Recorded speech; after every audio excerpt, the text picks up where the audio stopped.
Goeiemôre broeders en susters. Hartlik welkom vanmôre ook hier as gelowiges saam in die huis van die Here.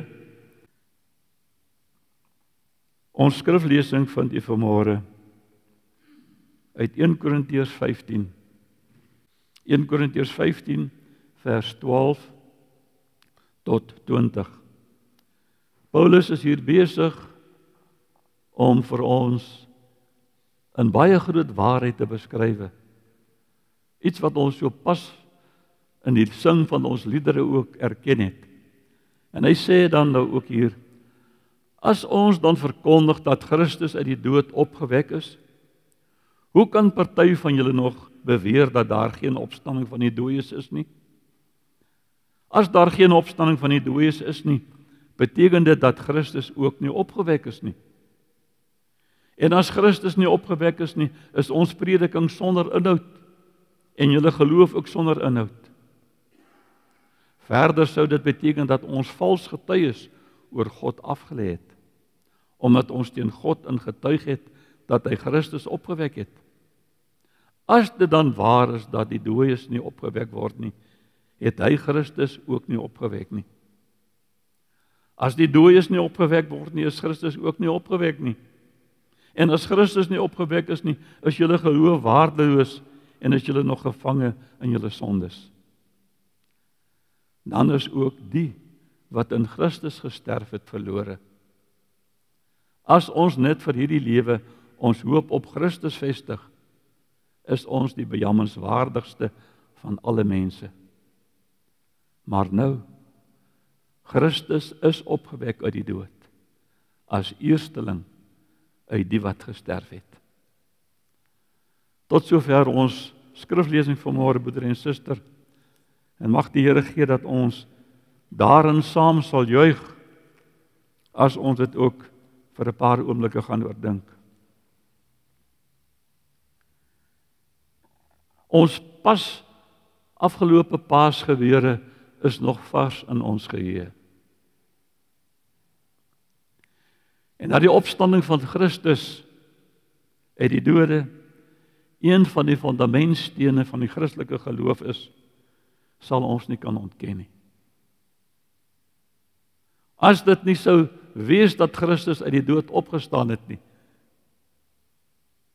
dan sou ons geen boodskap gehad het om vir die wêreld te gaan vertel nie. En daarom is Christus meer as bloot maar net 'n historiese figuur. Meer as maar net 'n buitengewone mens wat 2000 jaar gelede geleef het en geleer het. Paulus sê, hy is die lewende, opgestane Christus. Die een wat was, wat is en die een wat sal kom. Die een wat gesterf het, sy lewe afgelê het, die eersteling geword het uit die dode, die een wat die angel van die dood uitgetrek het, en die doderyk sy oorwinning ontneem het. En hierin verbly ons broeders en susters, want deur Christus se triomf oor die dood, het hy ook vir u en vir my die dood sy oorwinning verseker. In nie minder nie as 58 swaar belaaide verse kom Paulus en weer lê dan ook die dwaallering wat in daardie tyd in sy teenwoordigheid was. Daar was mense wat daardie tyd al reeds gesê het, maar Christus kon nie uit die dood uit opgestaan het nie. Hy kan nie meer lewe nie. En daarom in 58 swaar belaaide verse kom sê Paulus vir ons die teendeel. En kom besing hy dan ook die lof van 'n lewende Christus en roem hy ook saam met gelowiges soos ek en u vanmôre die oorwinning van Christus. Maar hy gaan uit van die veronderstelling soos wat hierdie mense wat dit wou teenstaan en nie wou glo nie. Hy sê nou maar dit is waar dat Christus nie opgestaan het nie. Wat dan? Sê nou maar, daar was nie so iets dat hy kan lewe. Paulus sê, dan sou dit vir ons Christelike geloof die einde gewees het. Dan kan ons maar ons hande oor ons monde plaas en kan ons maar stil bly. Dan kan ons maar ons kerke se deure sluit en ons kan maar ons preekstoele afbreek, want dan sou daar niks gewees het wat ons aan die wêreld kon gaan vertel het nie. Ons sou ons teologiese sentrums maar moes sluit. Ons sou moes opbou met ons sendingwerk en ons pogings van sendingwerk, want dan sou ons prediking te vergeefs gewees het, sê hy. Maar dan kom hy met die woordjie maar. En as 'n mens die woordjie maar gebruik, dan is dit 'n teenstelling wat jy miskien so pas gehoor het of gelees het. Paulus sê, maar Christus is opgewek. Hy het uit die dood opgestaan, hy het oorwin.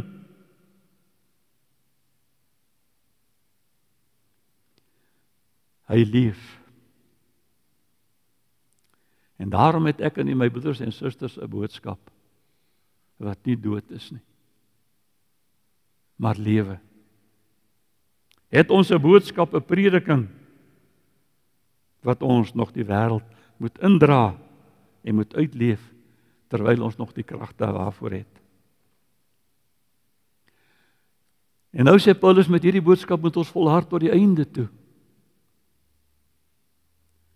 Die evangelie is 'n krag van God tot redding vir elkeen wat glo, sê hy. Maar hy gaan voort dat hy in 'n tweede plek sê nou maar, Christus is nie opgewek uit die dood nie. Dan sou u in my geloof te vergeefs gewees het.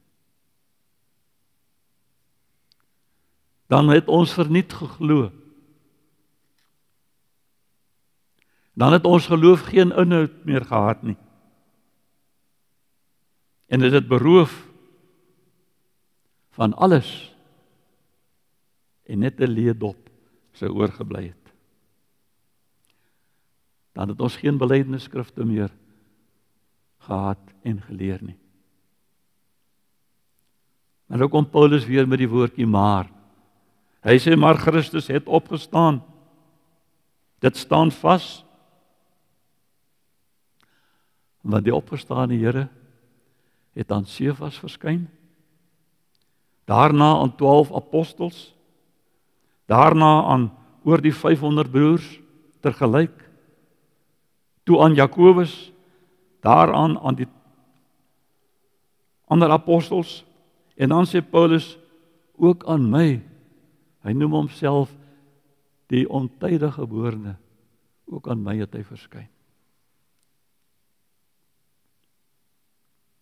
Is dit nie wonderlik nie, my broeder en suster, dat Paulus vir ons elke keer hierdie dinge onderstreep? Maar derdens sê hy ook, sê nou maar, dit het nie gebeur nie.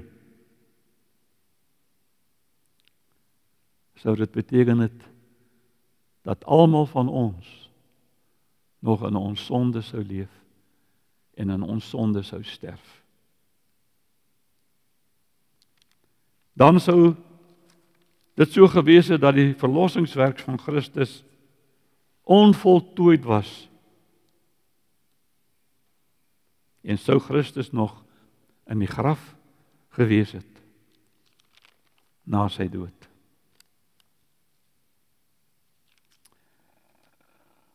Dan sou hy nie meer die middelaar gewees het nie, maar 'n martelaar. Ons sou maar net weer gewees het waar ons was in ons sonde, vir ewig verlore en sonder enige hoop en sonder God.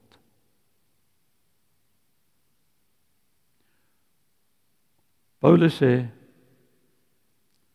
Christus het opgestaan.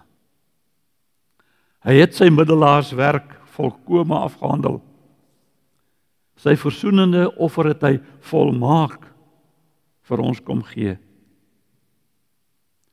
Hy het die dood en hy het die graf oorwin en ons met God versoen. Hy sê daarom kan ons juig en daarom kan ons bly wees, want Jesus Christus se bloed reinig ons van alle sonde en ongeregtigheid. Hoe groot ons skuld ook was en ons sonde ook was. Hoe vuil ons lewe ook miskien was, by Christus is volkome vergifnis. Ons het dit nou ook gehoor. Maar dan kom Paulus met 'n vierde waarheid, as hy sê, as Christus nie opgewek is nie, dan is almal, ja, alle gelowiges ook, wat in die verlede geleef het en gesterf het, dan mos nou ook verlore. Dan het die kerke mos nou verniet gestry oor die eeue, die martelare verniet gesterf en gelei. Dan het geen van ons voorouers, voorgeslagte, die saligheid beerwe nie. Dan is daar geen bemindes in die hemel en sal die kroon ook nie daar volmaak wees nie. Sou dit waar gewees het. Maar, sê Paulus weer, met die woordjie maar, Christus het opgestaan. Hy het die eersteling geword van almal wat ontslaap het. En saam met hom kan ons ook wat glo vanmôre, meer nog saam met hom verseker wees dat ons sal opstaan. En dat ons sal deel aan die ewige erfenis, omdat ons sy mede-erfgename is. Jesus self het vir ons hierdie versekering gegee, broeder en suster, as hy gesê het, ek is die opstanding en die lewe. Wie in my glo, sal lewe, al het hy ook hier op aarde gesterwe. Is dit nie wonderlik, dat die Here vir ons vertroos met 'n wete, as ons in hom geglo het, en in hom gesterf het, sal ons ook in hom opstaan, in die dag wanneer die opstanding sal plaasvind. Maar meer nog, elkeen wat in my glo, sê hy, sal nooit sterwe nie, tot in ewigheid nie. En dan kom Paulus met hierdie heerlike waarheid, as hy in die 5de plek sê, as dit so sou gewees het, soos die dwaalleringe van daardie tyd, en in ons tyd ook, ons sien dit, ons hoor dit, uit monde van mense, wat ons geglo het, opreg is, en by hulle belydenis sou gebly het, sê Paulus, as Christus nie opgewek is uit die dode nie, dan kan ons maar nou eet en drink, en vrolik wees, want dan daar moes nou niks wat oorbly as ons môre sterf nie. Dit sê vir ons 3 dinge. Sonder Christus se opstanding uit die dood, verloor die lewe vir ons sy hele betekenis. Tweedens, sonder Christus se opstanding uit die dood, het ons geen hoop op 'n ewige lewe nie. En derdens, sê Paulus, sonder Christus se opstanding uit die dood, het ons geen uitsig op 'n hiernamaals nie. As die dood dan hier op aarde die finale grens sou wees, is daar met alle woorde mos geen lewe aan die ander kant nie. En kan ons maar nou mos roekeloos leef, sou dit waar gewees het. Want môre is alles verby. Al ons arbeid, ons moeite, ons goeie bedoelinge, ons pogings, ons drome, ons ideale, loop uit op niks. En is die lewe 'n klug.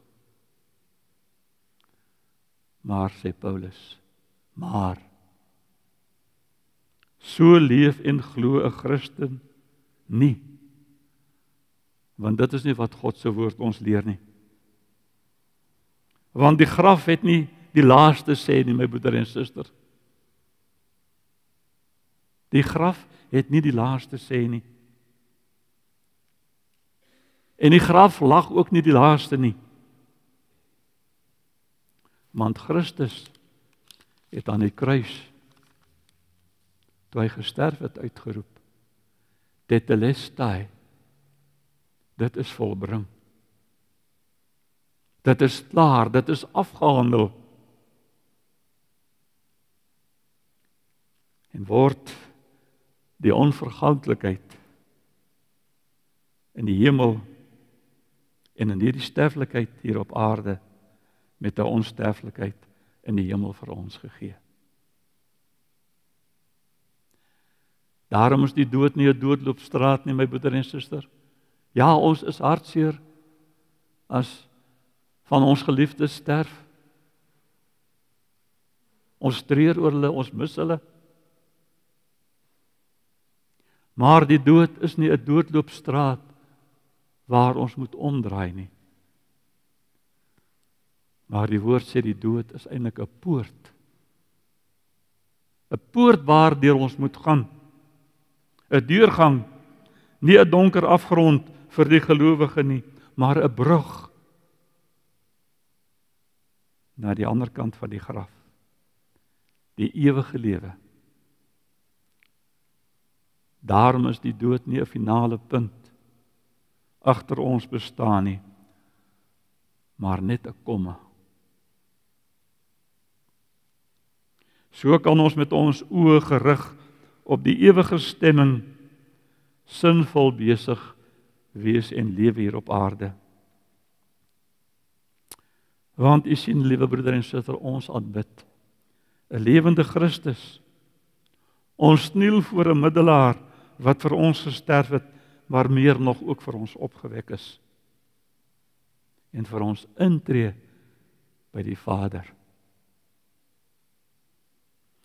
Daarom kan ons uitsien na die onverganklike, die onbesmette, die onverwelklike erfenis wat reeds vir ons elkeen wat glo en bely dat Jesus sy of haar sondes en skuld vergewe het, kan ons dan ook weet dat ons in Christus sal opstaan die dag wanneer die basuin geblaas word.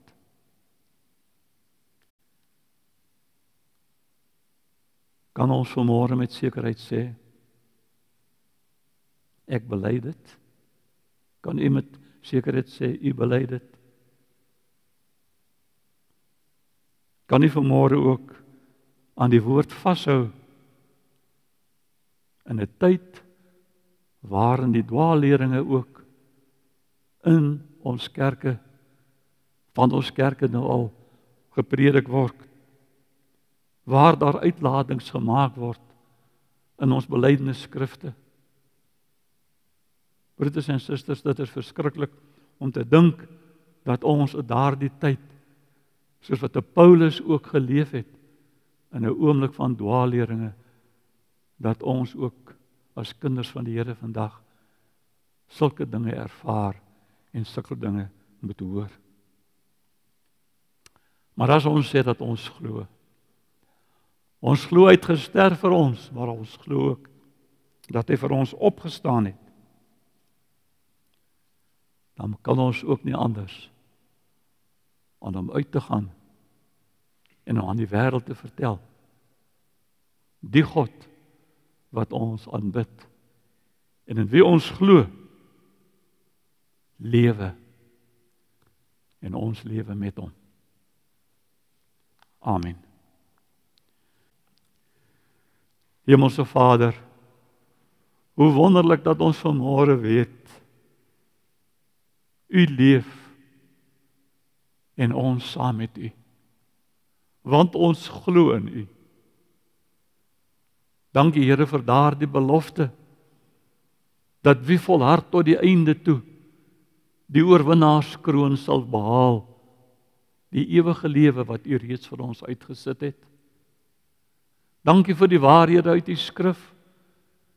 Dankie Here vir die plekke waar ons lees, waar U ons waarsku, om nie vals Here te glo en te bely nie, maar dit te weerstaan. Ons lewe in 'n tyd waarin ons ook hierdie dinge ervaar, Here. Waarin die wêreld met dit wat hy aanbied vir die mens eintlik wil kom sê, Christus is dood. Hy lewe nie. Maar dankie Here dat ons weet dat U kerk, U gelowiges oor die wêreld heen saamgesnoer het, dat ons steeds hierdie boodskap kan uitsaai en kan verkondig. Deur ons monde, deur ons optredes, deur ons belydenis. Gee dat die wêreld sal sien dat ons anders is. Gee dat die wêreld sal weet, Here, ons het 'n ander boodskap as wat hulle het. Baie dankie vir U woord. Gee dat ons U woord sal liefkry en U woord sal leef en U woord in ons hart sal bewaar, sodat as daardie dag en daardie uur kom, dat ons sal moet kies tussen die dood en die lewe,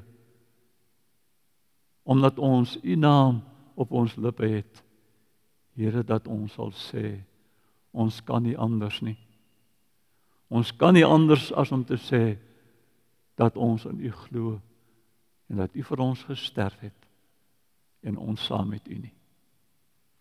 Wonderlike Here, neem vir ons in hierdie week, met al ons verpligtinge ook, seën dit, Here, dinge waaroor ons bekommerd is, dinge waaroor ons miskien vanmôre in ons harte treur, ja Here, waar daar ook dood in huise ingekom het. Ons dink ook aan die hartseer van 'n dominee Gert Waardenhorst, wat sy eggenote moes afgee deur die dood in hierdie week. Here, vertroos daar ook. Gee dat daar die plek en daar die stem wat nou stil geword het met U teenwoordigheid gevul sal word. Dra vir hom en vir hulle wat agtergebly het, waar hy self nie gesond is nie, weet ons Here, sal U vir hom die pad ook vorentoe gelyk maak. Here, so is daar baie ander van wie ons vanmôre miskien nie eers weet nie, maar wie se name daarom op ons afkondigingsblaadjies verskyn. Steek U hand daaruit, raak hulle aan, en gee vir hulle ook daardie geloof, U is met hulle tot aan die einde. Dankie Vader dat ons as U kinders hierdie dinge kan vra en kan glo, omdat U vir ons liefhet. In Jesus se naam. Amen.